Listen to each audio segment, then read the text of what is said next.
অনামিকা ঐশী, যারা আমরা 1-1.5 বছর যাবত টিকটক চালাই, নামটা আমাদের সকলের কাছেই পরিচিত। এক সময় টিকটক মানেই ছিল অনামিকা ঐশী।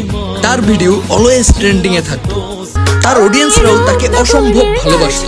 এক সময় তিনি বাংলাদেশের নামকরা র্যাপার আলভির সাথে কোলাবোরেশন করেন এবং তাদের গান প্রচুর হিট হয়।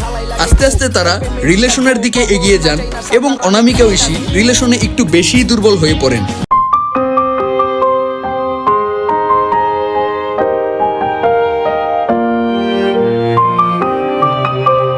আগের মতন তেমন আর কন্টেন্ট আপলোড দিতে তাকে দেখা যায় না। ম্যাক্সিমাম ডে স্টোরিতেই আলভির সাথে তাকে দেখা যায় এবং বোঝাই যায় তারা অনেক গভীর রিলেশনে মগ্ন।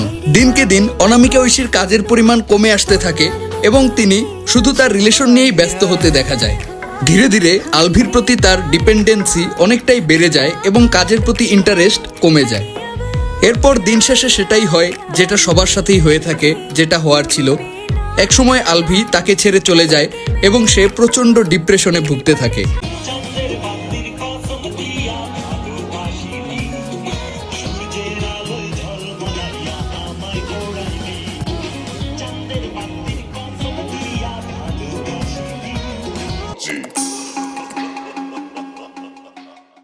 অন্যদিকে আলভি অলঙ্কার চৌধুরীর সাথে নতুনভাবে রিলেশনে যায় এবং তাদের দুজনের মধ্যেও আগেরবারের মতোই ঘনিষ্ঠতম সম্পর্ক আমরা দেখতে পাই।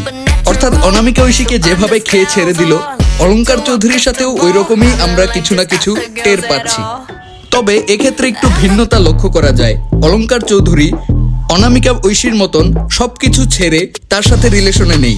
অলঙ্কার তার কাজ নিয়ে খুবই কেয়ারফুল এবং তিনি একের পর এক হিট সং আমাদেরকে উপহার দিয়ে চলছেন, পাশাপাশি রিলেশনেও ভালোভাবে চালিয়ে যাচ্ছেন।